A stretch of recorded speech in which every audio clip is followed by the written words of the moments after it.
Days of Radio show. This is John Tefteller, your host.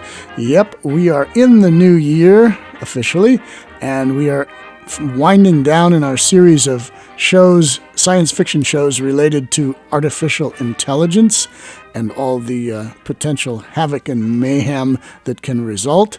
I was actually reading something on the internet the other day from some very erudite professor who was saying that artificial intelligence was going to radically change the world in a way that the steam engine and gasoline and electricity did, only a different way, but more radically. So we can all look forward to that going wrong. And this show will give you, I guess, one more peek at all the things that can go wrong if we really do plunge that deeply into artificial intelligence, which I don't know who these people are that think this is a good thing, but apparently they have big fancy salaries and they work at big fancy universities and they somehow think that they're going to make this happen and all the rest of us are just going to have to take it. Well, that's typical, but hey, we'll see. Maybe it won't. Anyway, this one is called the category Inventor. It is from near the end of the run of X-1. X-1 started in 1955, and I believe it went off the air in 1957. And this is from June 27th, 1957. I don't know if this is the last show, but it's going to be pretty close to the end of the run for X-1. So sit back and prepare to get your brain washed, and here we go.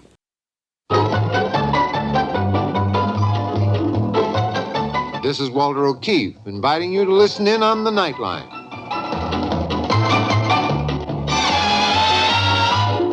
Tonight, live the incredible life of ages yet to come, in a time that might be 1,000,000 years from now, on X-1.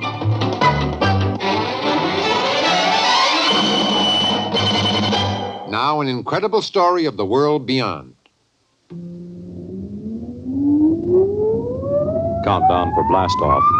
X-5, 4, 3, 2, X-1, fire.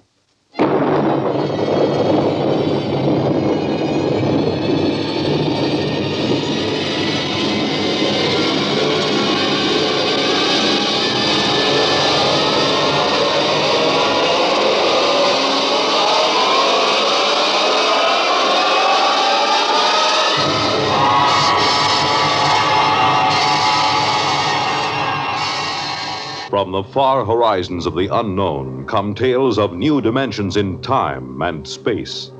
These are stories of the future, adventures in which you'll live in 1,000,000, could be years on 1,000 maybe worlds. The National Broadcasting Company, in cooperation with Galaxy Science Fiction Magazine, presents X-1.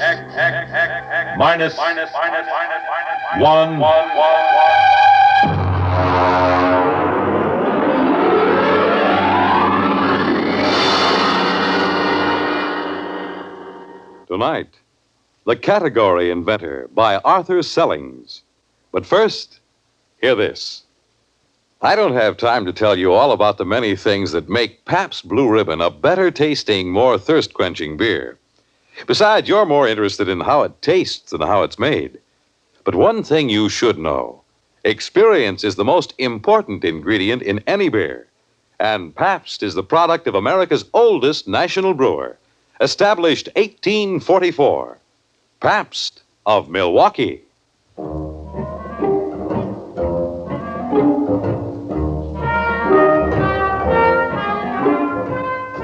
Now, X-1, as Nelson Olmsted stars in The Category Inventor.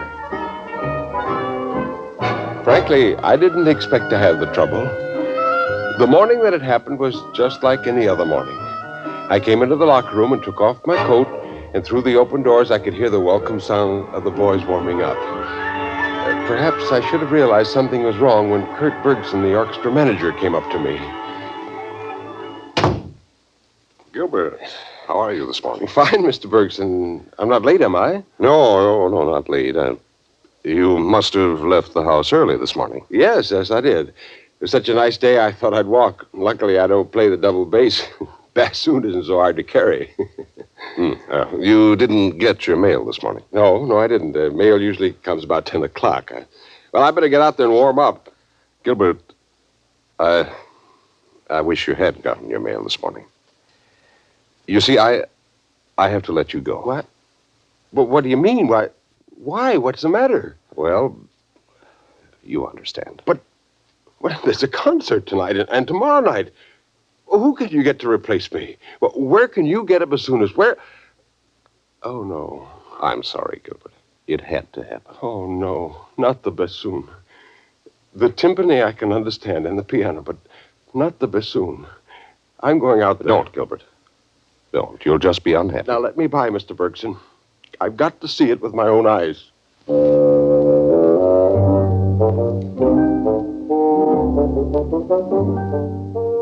Of course, it was bound to happen. Where my music stand and chair had been stood a gleaming, coppery robot. His music stand was attached to a bracket that came out from his forehead, and his electronic scanning eyes were blinking and ready. He had 7 fingers on each fully articulated hand. His lips were precast in perfect bassoonist embouchure, with flexi-plasti butyl skin adjusting to the reed. I could hear the softly whirring motor of his constant pressure breath apparatus. It had come. The robot bassoonist.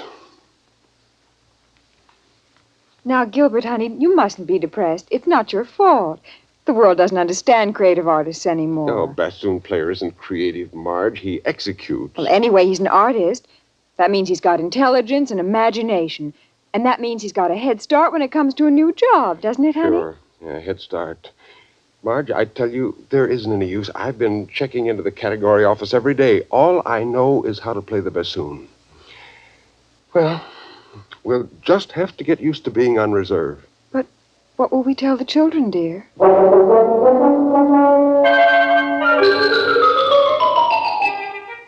And then, of course, one day the household robot broke down in the middle of breakfast.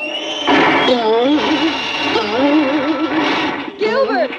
What is it? What? The robot right in the middle of getting breakfast, it exploded. I'll ring center.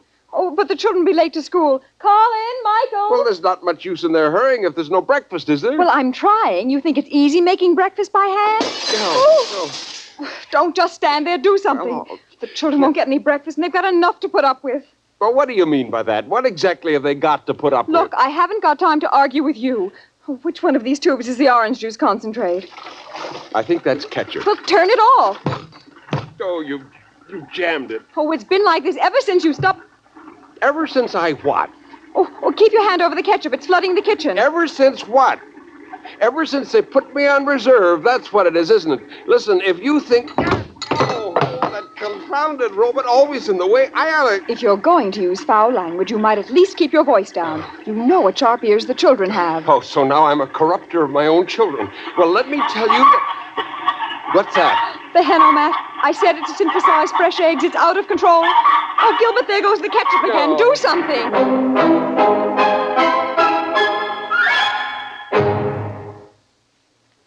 You are listening to The Category Inventor. Tonight's attraction on X-1. Well, finally, I got the ketchup and orange juice faucets turned off and the Henomat pulled out of the socket. I looked down, and there was our household robot on the floor. It was all its fault, it and millions of its kind. Suddenly, all the frustration of the last few months focused on the robot, and I kicked it. Well, now I've seen everything. A grown man actually kicking a poor, defenseless robot.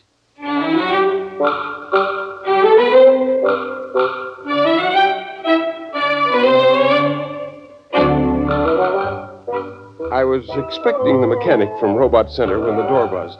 I opened it, but it wasn't the mechanic. It was my father-in-law. Hello, son. Surprise, surprise. Oh, hello. I wasn't expecting you.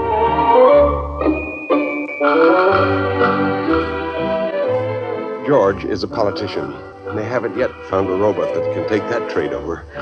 Right behind him was the mechanic from Robot Service. However, he wasn't the mechanic, he explained. Actually, you see, I'm a robot therapist, specializing in robot psychiatry and robot synaptic stimulation. Well, what do you mean, therapist? I sent for a mechanic. Now, you just leave it to me, sir. Where is the robot? In the closet. I dumped it there after it broke down. Oh, too bad, too bad. It would have been better if you'd left it where it fell. Failure attitudes often give invaluable pointers to the cause of breakdown. In here? Yeah, that's right, in the kitchen closet. How do you like that? They got psychiatrists for robots. Well, certainly, son, that's the way things are now. They're branching out, keeping one step ahead of the robots all the time. Man's got to be adaptable. Now, you take old Tom Angel. Old Tom up and registers himself as the first of a new generation of reading card verse writers. He was first in, so he got charter rights. Now, you got the idea? Once you get in the progressive mood, you're all set. Yeah, funny kind of progress, dusting off a defunct custom. Yeah, well, nowadays, a man doesn't have to fight for a job. All he has to do is to invent one. That's one of the platforms of our party, the party that stands up for the reservist rights. Why, you know, it was our party who saw to it that every family worker and reservist alike had a robot of his own by inalienable rights. No, I'm sick and tired of having a robot of my own. I'd be perfectly happy if there weren't any robots at all, especially the ones that sit in their chromium-plated tails in chromium-plated orchestras playing chromium-plated bassoons. What? Why, Gilbert, you don't know what you're saying. You're talking like a Luddite. Oh, I am I? What's a Luddite? It's history. They were the people who broke up the first power machines 200 years ago. Well, if that's the way you Now, feel... hold it. Now, son, wait a minute. Hold it. Well, what is it? What's the matter now? Pop, I've got it. Excuse me, I'm on my way. Mr. Perry, I just gave your robot a tape audio in there, and the results were sad. Yeah, well, look. Sad. Yeah, look, I'm busy. I'll talk to you later. That robot has developed a severe guilt complex. Guilt complex? That's right. Oh, they're sensitive, you know. Once they get the idea their owners aren't happy, they brood about it. They make mistakes, and that makes them feel more guilty. You just have to keep these robots understanding that you're happy. Well, finally, I got away from the robot psychiatrist. The category office was crowded with reservists hanging around with the slender hope of getting in a hot tip. I went into the first booth and spoke to the robot clerk. Yes, sir. You wish to file a category. I have your name and other information now. Nature of category. Neo-Luddite. Repeat, please. Neo-Luddite. Definition? The lawful opposition to the robot economy. Now, let's see a robot take over that job. Classification of category. Political. Your application will take a short time to check. This machine sends a copy to the registry below. They carry a complete file of all categories. Was that it? I'm sorry, sir, but your application has been rejected. What? The category office extends its sincere regrets and trusts this will not deter you from making further application at the category office. Now, you listen here, you metallic mouthpiece. That application is legitimate. Now, nobody's got any right to reject it. Now, you can't just stand Please, here. Sir, you are overexcited. The supervisor is on his way. Ah, Mr. Perry, you're upset, eh? Well, you understand we dislike having to turn down anyone's application. Now, listen. Now, that category I put forward is perfectly good. Now, I've got a right to be heard. An opposition party is just what's needed. Well, of course it is, Mr. Perry. I was only trying to tell you that you couldn't register that category because it was registered years ago. What? Yes, the Humans Only movement is a recognized party, even though it's never managed to win an election or attract many adherents. But the movement does have state backing, funds, officers, the same proportion of salary to officials, members, the same as the two big parties. Better luck next time, Mr. Perry. There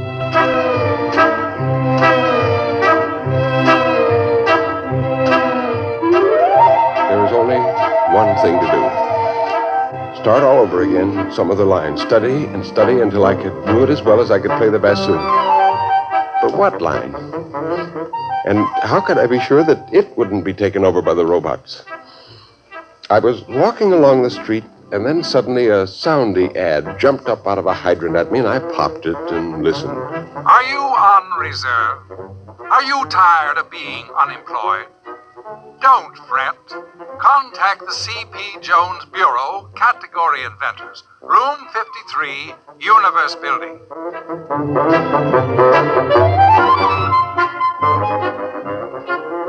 Just as I got to the Universe Building, the doors swung open and two big bruisers came through carrying a little old man. You let me go, you hear? let me go! I'll have a writ served on you. A man's got his rights. Now you let me go. Let me go. Are you all right? I'll have a writ served on him. Are you hurt? No. Well, I wonder if you could help me. This is the Universe building, isn't it? Yes, it is. Would you mind dusting off my jacket? Yeah. Well, I'm looking for somebody here. I wonder if you could help me. Robbers. Throwing a man out after all these years. 10 years I've worked in this building. Oh, you work here. Well, then perhaps you could help me find... Yes, I had my own office. The C.B. Jones Bureau. You're C.P. Jones, the category inventor? You heard of me? I was coming to see if you could fix me up. Oh, well, it's just as well you didn't. I didn't have a category in stock. As a matter of fact, son, I never did manage to invent a single category, except the one of category inventor. Well, they finally caught up with me, revised my category a week ago, and canceled my license. Say, would you like to have a drink? I don't have any money, only reserve script. Well, that's good enough for an emergency. Come on.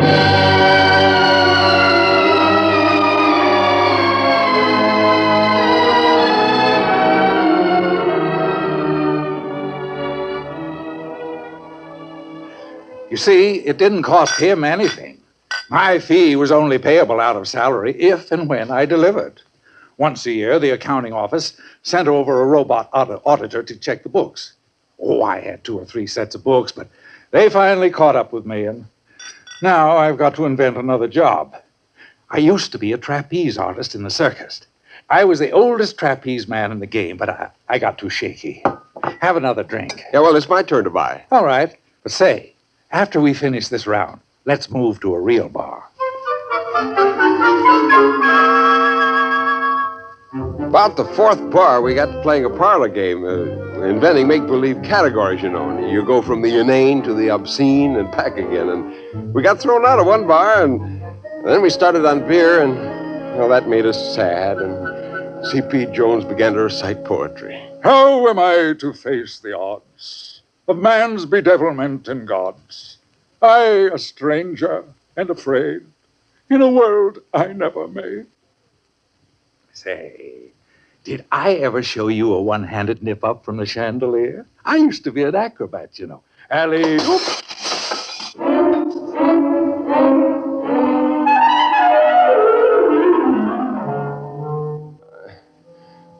I woke up with the sun in my eyes, and I saw a figure moving. Is that you, Marge? If you want breakfast, you'll have to go out. They haven't delivered the new robot yet. Do you want all this trash? What trash? These papers in your pockets and a note. What does it say? Oh, I'm not surprised you can't read this morning. I'm surprised you're breathing this morning. No, please, Marge. All right. It says umbrological parallax tracer. What's that? Umbrological parallax tracer. Umbrological, That's it. What's it? That's it. Give me my pants. I've got something to attend to.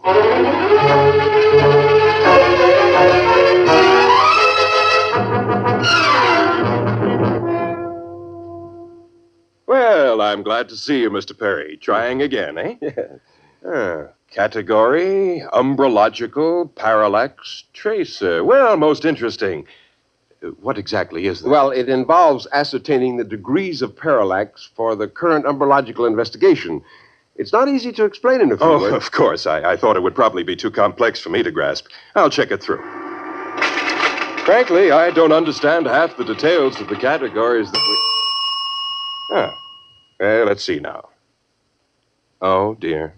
What's the matter? The West Town office has already admitted an application this morning for an umbrological parallax correlator. Now, you'll have to prove that the two functions are distinct and separate. Umbrological parallax That wouldn't have been a Mr. C.P. Jones, would it? Why, yes. You know each other? Well, yes, we should have met this morning and filed our categories together. But a parallax tracer is entirely different from a parallax correlator. You see, a parallax can be correlated in a dialectical opposition in a conjunction to and with it being traced. Now, to put it more simply... Well, that's perfectly all right. I'll see that the distinction is made. Well, your charter will be mailed to you within a few days. I suppose you want to share offices with Mr. Jones? Why, yes, sir. Yes, I suppose so. Very well, then. I'll have the offices assigned. Congratulations, Mr. Perry. You're off reserve.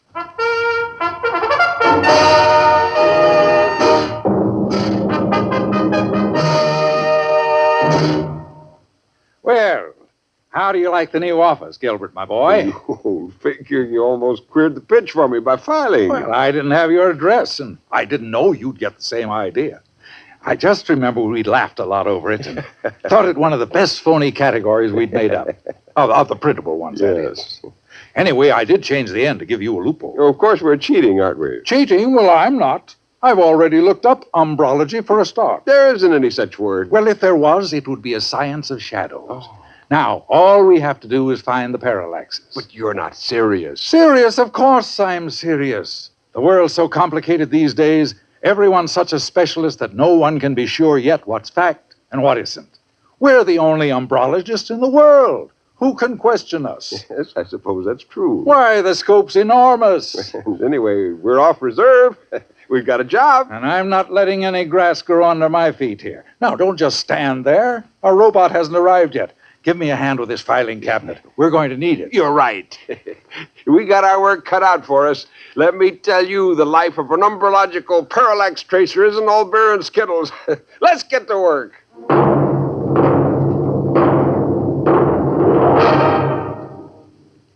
Fred Collins again, and I'll have a word for you about tonight's X-1 in a moment. On your weekends, at home or in your car, or at the beach, or wherever you are, take a radio along and let Monitor take you along to wherever exciting and interesting and entertaining things are happening anywhere in the world. And sometimes under it, like this. This is Bob Haynes speaking to you from the central control room aboard the U.S. submarine Sea Lion on this UDT exercise called the Bottom Lockout. We're about ready to dive. That sound you just heard was the decompression. The top bridge hatch is closed. We're all secured now. Dive. There we go. Yes, from a ride in a Navy submarine to anywhere in the world where exciting and interesting and entertaining things are happening, Monitor takes you there, making your weekends brighter with celebrities, music, news, and sports. This is Frank Blair inviting you to join us on Monitor on most of these NBC stations. You have just heard X-1 presented by the National Broadcasting Company in cooperation with Galaxy Science Fiction Magazine, which this month features Daniel F. Galloway's unusual story titled If Money. Read it in Galaxy Magazine on your newsstand today. Tonight, X-1 has brought you The Category Inventor, a story from the pages of Galaxy written by Arthur Sellings and adapted for radio by Ernest Kenoy. Featured in our cast were Nelson Olmsted as Gilbert, Hetty Galen as Marge, Wendell Holmes as George, Joseph Bell as the serviceman, Alan Bergman as the supervisor, Bert Cowlin as Kurt, and Edwin Cooper as Mr. Jones. This is Fred Collins speaking. X-1 was directed by Daniel Sutter and is an NBC Radio Network production.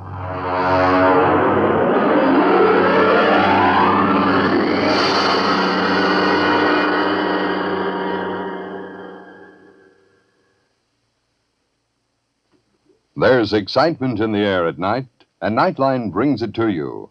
Hear Nightline with Walter O'Keefe, next on most of these NBC stations. Well, this is 1957, and there wasn't much vintage radio drama left on the air in 1957. I think Gunsmoke was still on, Have Gun Will Travel, Suspense. There were a few, but they were really winding down with network radio by this point. Sadly, but television had devoured it, continued to devour it until it was no longer there. Couple things. Nelson Olmsted, there's a name from the past. Nelson Olmsted used to be a member of Pacific Pioneer Broadcasters and SPURDVAC, and he used to show up at many of the meetings. He had a kind of a scary radio show, which we're going to have to find some episodes of. It was called Sleep No More. And I don't have any of those, but if we can track some down, they're quite good. There was also an LP that came out based on some of the stories, and if we can't find any of the radio shows, I do have the LP. We could pull that and give that a play. But Nelson Olmsted was a big voice in later radio in the 50s and continued on into television in the 60s. So there you have it, a lighthearted AI for this show, for this particular one. Not quite so heavy, but still it fits the subject. And we will be back next Thursday with another lighthearted, or not so lighthearted, I'm not sure, episode of the Good Old Days of Radio show related to artificial intelligence. And we'll be back on Tuesday with comedy, most likely. And so you can get different things, different days of the week, depending on what you want. Or you can go on our Facebook page or our website, and you can listen to these shows all the way back a year and a half or so. We've got over 100 of them up there waiting for you. So if you're new to listening to the Good Old Days of Radio show, and we do have a lot, apparently, of new listeners over the last few months, make sure you go to the website, goodoldaysofradio.com, and check out all the previous episodes. We can keep you busy for hours and hours and hours. We can take you away from any job you're supposed to do or any chores you're supposed to do. If you want to get out of work, just go listen to the Good Old Days of Radio show. But if you do it while you're at work, try not to laugh too hard so your boss can't figure out what you're listening to. Anyway, all right. Back next week. Thanks for listening. This is John Tefteller saying goodbye.